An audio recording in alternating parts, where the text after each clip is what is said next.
Who is Krishna? Krishna पूर्ण पुरुषोत्तम भगवान है। लेकिन जब भगवान वृंदावन में होते हैं वही कृष्ण अपने सखाओं को अपनी कंधे पे भी बिठा लेते हैं, अपने पिता की जो चप्पल है वो सिर पे भी रख लेते हैं, क्योंकि वो अपने घर में। कृष्ण एक भगवान है, बच्चे की तरह माखन चुराते हैं, बहुत शरारतें करते हैं। इसके पीछे का रहस्य क्या है? दूध का जो सार है वो माखन है। भगवान माखन चुरा के ये संदेश देना चाह रहे हैं कि तुम्हारे जीवन का जो सार है वो तुम मुझे अर्पित कर दो। भगवान माखन चुराने से ये सिखा रहे हैं, मैं तुम्हारे जीवन से तुम्हारा जो प्रेम है वो लेना चाहता हूँ। गोवर्धन लीला में भगवान कृष्ण ने इंद्र का अहंकार तोड़ा। आज लोगों में टेक्नोलॉजी, पावर, पैसा, इन सब का काफी घमंड है। क्या गोवर्धन लीला लोगों के लिए एक वार्निंग है? पहले क्या होता था, पर्वतों के पर होते थे, पंख होते थे, तो इंद्र ने सबके पंख काट दिए थे। भगवान कृष्ण देख रहे हैं कि इंद्र में अब घमंड आ चुका है, उसी के माध्यम से भगवान अहंकार को तोड़ रहे हैं। लोग जन्माष्टमी पर मंदिर सजाते हैं, झूले लगाते हैं, भगवान कृष्ण की कीर्तन करते हैं, भजन करते हैं। लेकिन अगर भगवान कृष्ण को अपने हृदय और व्यवहार में लाना हो तो हमें अपनी जिंदगी में क्या बदलाव करने पड़ेंगे? भगवान का नाम लेना चाहिए। भगवान से कनेक्ट होंगे तो रियलिटी में आएंगे, तब फिर हम और ज़्यादा हम हैप्पीनेस को महसूस कर सकते हैं। ट्रेन जा रहा था, उसमें टर्बुलेंस हो गई तो सब लोग घबरा गए वहाँ पे। तो एक छोटी सी लड़की थी, वो हंस रही थी। उसने कहा कि मेरे पिताजी जो है ना वो पायलट हैं, वही जहाज़ चला रहे हैं, तो मुझे पता है वो सही से मुझे घर पहुँचा देंगे, क्योंकि उसे कॉन्फिडेंस है कि मेरे पिताजी हैं, वो इस विमान को चला रहे हैं तो मुझे सेफली ले जाएंगे। जब हम भगवान को अपने जीवन में ले आएंगे तो हमें ये पता होगा कि हमारे जीवन को भगवान चला रहे हैं, तो हम हर सिचुएशन में खुश रहेंगे। कृष्ण का नाम सुनते ही किसी को वृंदावन की गलियां, तो किसी को भगवान कृष्ण का और राधा का प्रेम याद आ जाता है, तो किसी को भगवत गीता का ज्ञान याद आ जाता है। लेकिन सवाल ये कि आखिर कृष्ण कौन है? तो आज हमारे साथ मौजूद हैं इस्कॉन मंदिर के वरिष्ठ प्रचारक अचिंत्य चैतन्य प्रभु जी। सर, बहुत बहुत स्वागत आपका हमारे इस खास एपिसोड में। Hare Krishna. Hare Krishna. Sir, who is Krishna? Krishna कौन है? कृष्ण पूर्ण पुरुषोत्तम भगवान है जी। लेकिन जब भगवान वृंदावन में होते हैं जी। तो वो अपने भक्तों के अधीन होते हैं। वहाँ पर जब भगवान कृष्ण भक्तों के साथ होते हैं तो भक्त उनको अपने उंगलियों पे भी नचाते हैं। वही कृष्ण जो सबको इस संसार, पूरे संसार को नचाते हैं, वही कृष्ण अपने सखाओं को अपनी कंधे पे भी बिठा लेते हैं, अपने पिता की जो चप्पल है वो सिर पे भी रख लेते हैं, क्योंकि वो अपने घर में हैं। वो कृष्ण पूर्ण पुरुषोत्तम भगवान हैं। लेकिन जैसे वृंदावन से बाहर कदम रखते हैं तो पूरा संसार उनसे ज्ञान लेता है जी। और पूरे संसार की वो प्लानिंग करते हैं और पूरा संसार, पूरा ब्रह्मांड उनके अधीन है। तो भगवान एक्चुअली ये सिखा रहे हैं कि अगर तुम मुझसे प्रेम करोगे जी। तो मैं तुम्हारे अधीन हूँ, जी। लेकिन अगर प्रेम नहीं करोगे तो फिर तुम्हें मैं कंट्रोल करूँगा। कृष्ण एक भगवान है, लेकिन वो फिर भी एक साधारण बच्चे की तरह माखन चुराते हैं, बहुत शरारतें करते हैं। इसके पीछे का रहस्य क्या है? माखन कैसे बनता है? दूध के बाद दही बनाओ, उसके बाद फिर उसको वो करते उसको मथना पड़ता है, जी। फिर मक्खन निकलता है। वो जी। दूध का जो सार है वो माखन है। जी। और काफ़ी संघर्ष के बाद और बहुत सारी विधि का पालन करने के बाद जाके वो माखन निकलता है। जी। तो उसी तरह भगवान माखन चुरा के ये संदेश देना चाह रहे हैं कि तुम्हारे जीवन का जो सार है वो तुम मुझे अर्पित कर दो। तो भगवान असल में हमारे जीवन का जो सार है वो है प्रेम, वो है आनंद। भगवान कहते हैं वो तुम मुझे अर्पित करोगे तो मैं उसे 1000 गुना बढ़ा के तुम्हें दूंगा। जी। तो भगवान माखन चुराने से ये सिखा रहे हैं कि मैं तुम्हारे जीवन से तुम्हारा जो प्रेम है वो लेना चाहता हूँ, क्योंकि अल्टीमेटली इस संसार में जो मनुष्य हैं वो प्रेम के पीछे भाग रहे हैं। प्रेम में आनंद है, चाहे वो भाई का हो, पत्नी का हो, प्रेमिका का हो, मित्र का हो, माता पिता, कुछ भी।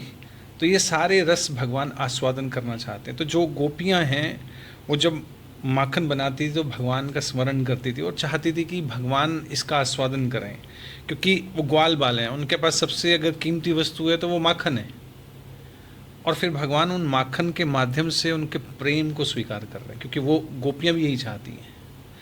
और जब आप अपने जीवन का जो सबसे महत्वपूर्ण वस्तु है वो भगवान को देना चाहेंगे तो भगवान उसे स्वयं लेने आएंगे। ये भगवान बताना चाहते हैं। प्रभु जी कहते हैं कि जो भगवान कृष्ण है अगर उन तक पहुंचना है तो राधा का नाम लेना ज़रूरी है। जैसे सूर्य है, सूर्य को आप कैसे देखते हो? प्रकाश के माध्यम से, जी। उसकी किरणों के माध्यम से, उसकी शक्ति के माध्यम से। तो जब भी किसी तक अगर आपको पहुंचने से, आप मान लो प्राइम मिनिस्टर है, उसको मिलना है तो आपको पहले अपॉइंटमेंट लेनी पड़ेगी, उसके सेक्रेटरी के पास जाना पड़ेगा। उसी तरह जैसे सूर्य है, उसकी किरणों के पास जाना पड़ेगा। चंद्र है तो पहले उसकी जो रश्मि है उससे जानना पड़ेगा।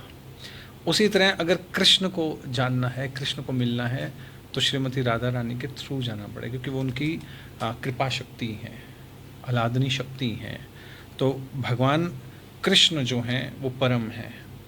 उनके कांटेक्ट में आने के लिए पहले हमें उनकी कृपा के कांटेक्ट में आना पड़ेगा, तो वो श्रीमती राधा रानी है। भगवान कृष्ण का जन्म जेल में हुआ और उनका बचपन गोकुल में बीता। क्या जन्म से ही कोई बड़ा संदेश जुड़ा था? जन्म से भगवान कहना चाहते हैं कि ये संसार ही जेल है। तो कि जब भी कोई बच्चा इस संसार में आता है तो रोते हुए आता है, ठीक है, ये संदेश देने। लेकिन भगवान ने वहाँ एक और चीज़ बताई है। जब भगवान आए तो सारी बेड़ियाँ खुल गई थी। तो भगवान एक और संदेश देना चाहते हैं कि अगर मैं तुम्हारे जीवन में प्रकट हो गया तो इस संसार के बंधनों से मुक्त हो जाओगे। ये संदेश देना चाहते हैं। जहाँ तक गोकुल की बात है तो भगवान गोकुल में अपने भक्तों को मिलने गए, भक्तों से प्रेम करते हैं। प्रभु जी, कहा जाता है कि जब ठाकुर जी बुलाते हैं तभी हम वृंदावन जा पाते हैं। इस बारे में आप क्या कहना चाहेंगे? ऐसा नहीं है। पहले आपकी इच्छा है, फिर भगवान फैसिलिटी देते हैं। जैसे मान लो आप बैंक में जाओ, तो बैंक में जो मैनेजर है वो आपका खाता कब खोलेगा? खुलेगा तो बैंक जो मैनेजर है उसकी मर्जी से खुलेगा खाता, आपका अकाउंट। अगर आप बैंक अकाउंट खोलना चाहते हो बैंक में तो किसकी मर्जी से खुलेगा? बैंक मैनेजर की। लेकिन क्या वो अपनी मर्जी से खोल सकता है? या आपको पहले अपनी इच्छा जतानी पड़ेगी, लिख के देना पड़ेगा, फॉर्म साइन करके देना पड़ेगा कि जी आप मेरा खाता खोल दीजिए, मैं अपनी कंसेंट देता हूँ, उसके बाद ही खाता खुलता है जी। तो ऐसे ही भगवान है। पहले आप इच्छा करोगे, फिर भगवान सुविधाएं देंगे आपको, फैसिलिटीज़ देंगे उनको जानने की, उनको प्राप्त करने की। तो यहाँ पे हम लोग गड़बड़ कर जाते हैं। जब हम कहते हैं कि भगवान की इच्छा के बिना कुछ नहीं होता, वो सही है कि भगवान सारी सुविधाएं देते हैं। हम हाथ भी उठा रहे हैं तो भगवान की शक्ति है उसमें, क्योंकि सूर्य, चंद्र, वायु, अग्नि, ये सब भगवान के आदेश पे काम कर रहे हैं। और हमारा शरीर इनके अधीन है। हमारे अंदर ये 5 तत्व हैं और ये 5 तत्व भगवान के अधीन है। लेकिन जब तक जीव इच्छा नहीं करेगा तब तक भगवान उसमें इंटरफेयर नहीं करते। आपकी जो फ्री विल है उसमें भगवान किसी भी तरह से इंटरफेयर नहीं करते, हस्तक्षेप नहीं करते। राधा और कृष्ण का जो प्रेम है उसकी चर्चाएं आज भी होती है, आज भी करोड़ों लोग उसे याद करते हैं। ऐसा क्या था उनके प्रेम में? राधा और कृष्ण के प्रेम में ऐसा क्या था? भगवान राधा और कृष्ण का प्रेम एक्चुअली दिव्य है। दिव्य इसलिए क्योंकि श्रीमती राधा रानी जो हैं जी। वो भगवान को संतुष्ट करना चाहती हैं। उनमें अपने लिए लेश मात्र भी इच्छा नहीं है। और आज के युग में हर कोई ये सोच रहा है कि भाई मैंने तुम्हारे लिए इतना किया, तुमने मेरे लिए क्या किया? भाई मैंने तुम्हें सब कुछ दे दिया, इतना कुछ किया, तुमने मेरे लिए क्या किया? मेरे बारे में इसका क्या सोचा है तुमने? लेकिन राधा रानी बिल्कुल इसके अपोजिट है। वो कहते हैं कि मैंने कुछ भी नहीं किया, सब कुछ करके भी वो कहती हैं कि अप टू द मार्क नहीं है। वो चाहती हैं कि जो उनका प्रिय है भगवान कृष्ण, वो संतुष्ट हैं, खुश हैं, तो मैं खुश हूँ, मुझे बदले में कुछ नहीं चाहिए। जैसे एक स्टोरी आती है भागवतम में कि एक बार नारद मुनि द्वारिका में गए थे। तो नारद, सब गोपियाँ भी कह रही थी और नारद मुनि भी कह रहे थे कि ब्रज में जो गोपियाँ हैं इंक्लूडिंग श्रीमती राधा रानी, कि ऐसा उनमें क्या है कि भगवान कृष्ण उनके प्रति ज़्यादा आकर्षित होते हैं। हम उनकी मतलब पत्नियां हैं, फिर भी इतनी सेवा करती हैं, फिर भी इतना, एक डिफरेंस क्या है? तो भगवान ने कहा ठीक है, एक टेस्ट कर लेते हैं, परीक्षा ले लेते हैं। तो भगवान ने एक परीक्षा ली।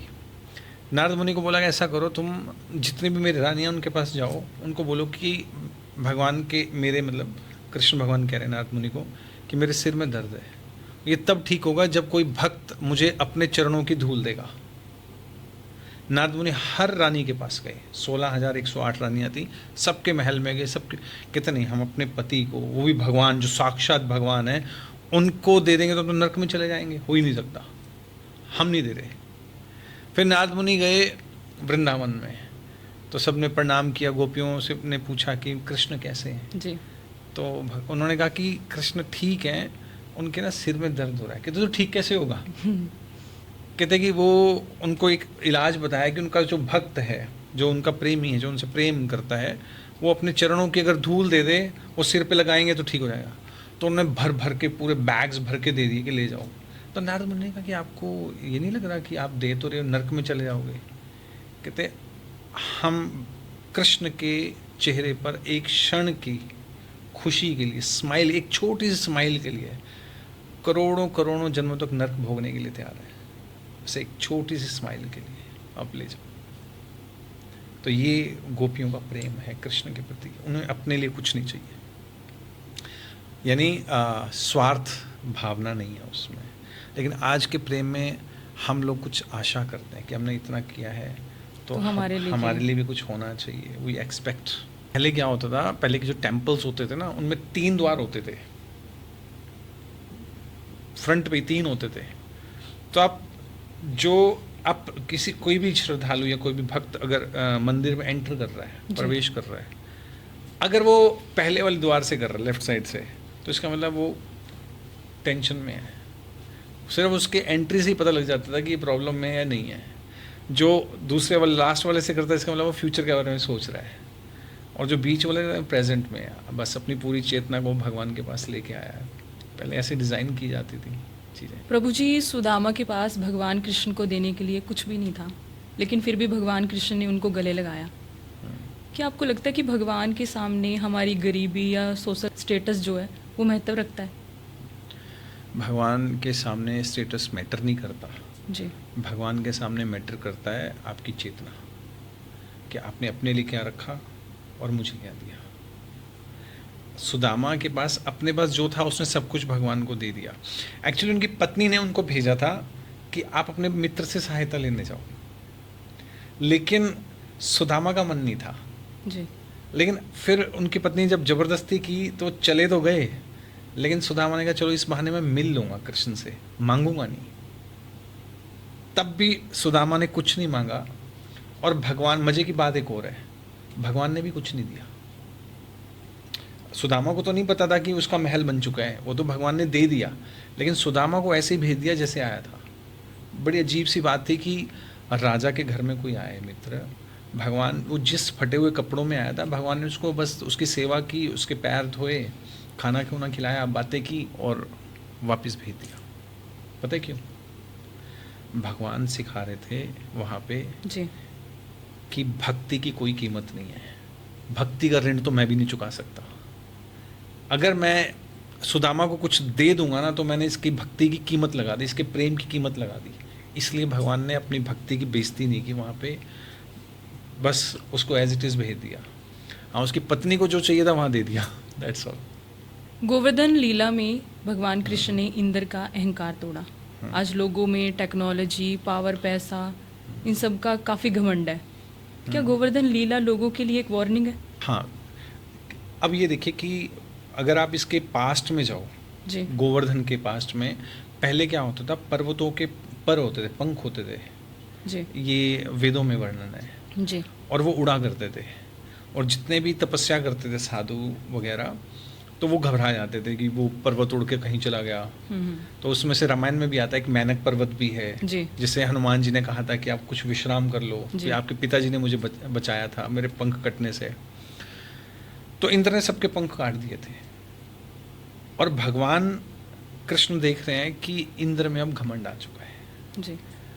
अब जिनके पंख काटे थे, जिनको उन्होंने अंगहीन कर दिया, उसी के माध्यम से इंद्र जो है, गोवर्धन मतलब पर्वत है जी। उसी के माध्यम से भगवान अहंकार को तोड़ रहे हैं। तो भगवान सिखा रहे हैं कि तुम्हारा अहंकार ज़्यादा दिन रहेगा नहीं। अगर तुम भगवान को स्वीकार नहीं करोगे और अपने आप को ईश्वर मानोगे, आपको लगेगा कि आज की टेक्नोलॉजी क्या है कि आप सोचते हो ना कि अब हर चीज़ कंट्रोल कर लेंगे। इंद्र भी सोच रहा है कि मैं हर चीज़ कंट्रोल कर रहा हूँ, वर्षा मेरे हाथ में है, मैं जिसको चाहूँ मार दूँ, जिसको जी। चाहूँ मैं बचा लूँ, जिसको चाहूँ मैं समृद्ध कर दूँ। लेकिन ये जो आज की टेक्नोलॉजी है, एक दिन ऐसा ये बबल फूटेगा, जी। एआई वगैरह ये टेक्नोलॉजी, जी। कि हम सब जीरो पे आ जाएंगे। ये शास्त्रों में वर्णन है, ज़्यादा समय रुकेगा नहीं है। और उस दिन क्या करेंगे हम लोग? फिर तो सब खत्म। सब खत्म। आज की डेट में जो आज की पीढ़ी है वो बिना टेक्नोलॉजी के 10 मिनट भी नहीं रह सकती। अब आप सोचो कि जब टेक्नोलॉजी नहीं रहेगी तो क्या होगा। एक ना पीछे कंपटीशन हुआ था जी। गाँव में, जी। उसमें उन्होंने कहा कि देखते हैं कि बिना बात के कौन बैठ सकता है। पहले के जो लोग थे वो तो बैठ जाते थे बहुत बहुत देर, तो बिना बात के बैठना है। कोई आप बात करो ठीक है, पर कोई फ़ोन यूज़ नहीं करना। जी। युवा पीढ़ी तो मतलब आज की डेट में 7 सेकंड भी नहीं टिक सकती। मतलब उनका माइंड इतना ये स्टार फिश से भी ज़्यादा उनका माइंड जो है चंचल हो चुका है। लेकिन एक व्यक्ति जो है ना वो सुबह से लेकर शाम तक 14 घंटे तक बैठा रहा, 12-14 घंटे। वो पिछली पीढ़ी का व्यक्ति था, बाकी कोई टिक नहीं पाया। आज की हमारी युवा पीढ़ी की तो ये हालत है कि बहुत परेशान है। टेक्नोलॉजी यूज़ कर करके उनके माइंड जो हैं उनका कचूमर बन चुका है, खुश्क हो चुके हैं। इमोशनल जो इमोशंस हैं वो जीरो हो चुके हैं। सिर्फ इन्फॉर्मेशन भरते जा रहे हैं और फिर कहीं सेटिस्फेक्शन नहीं हो रही, क्योंकि जब तक आपको कोई इमोशनल टच नहीं है, आपको जब कोई फीलिंग ही नहीं है कि आपके साथ कोई है, तो आप कैसे सेटिस्फाई हो गए? वी आर नॉट, हम लोग कोई रोबोट्स तो है नहीं, या क्योंकि सारा दिन 24 आवर हम लोग टेक्नोलॉजी को फेस कर रहे हैं। थोड़े टाइम टेक्नोलॉजी से दूर रहना चाहिए, अपने आप को देखना चाहिए, अपने आप में रहना चाहिए कि मैं कौन हूँ, क्या कर रहा हूँ, जीवन क्यों मिला है। सर, अभी पीछे आपने कुछ दिनों पहले भगवान जगन्नाथ जी की बहुत बड़ी भव्य रथ यात्रा की थी। Yes. अभी आप 4 सितंबर को जन्माष्टमी पर क्या करने वाले हैं? जन्माष्टमी पे हम लोग भगवान का प्राकट्य दिवस जो है वो सेलिब्रेट कर रहे हैं, जी। जिसमें हजारों की संख्या में लोग आते हैं। जी। और हम हर तरह के लोगों को कैटर करने के लिए कोशिश करते हैं कि किसी भी तरह से उनके जीवन में भगवान आ जाए। जी। सबसे पहले तो जितने भी लोग आएंगे ना, सबको हम लोग तिलक लगाते हैं। जी। उनको हम लोग इत्र देते हैं, इत्र लगाते हैं उनको, उनका वेलकम होता है इस तरह से। फिर उसमें भजन है, कीर्तन है, कथा है, प्रसादम है, ड्रामाज हैं, मटकी फोड़ है, फिर और डांस है, मतलब पूरा फुल ऑन म्यूज़िक है, डीजे वगैरह जिस तरह से यूथ्स चाहते हैं उनके लिए भी है, बुजुर्गों के लिए भी है, जेंट्सियों महिलाओं के के लिए लिए भी भी, है। सबके लिए, एवरीवन, ताकि हर कोई अपने आप को भगवान से कनेक्ट कर सके और अपने जीवन में, अपने हृदय में भगवान को लेके जा सके जी। और अपने जीवन में परिवर्तन ला सके। तो ये थे हमारे साथ अचिंत्य चैतन्य जी, जिन्होंने हमारे सभी सवालों का बड़ी ही सरलता से जवाब दिया। मिलते हैं अगले पॉडकास्ट में, तब तक के लिए नमस्कार।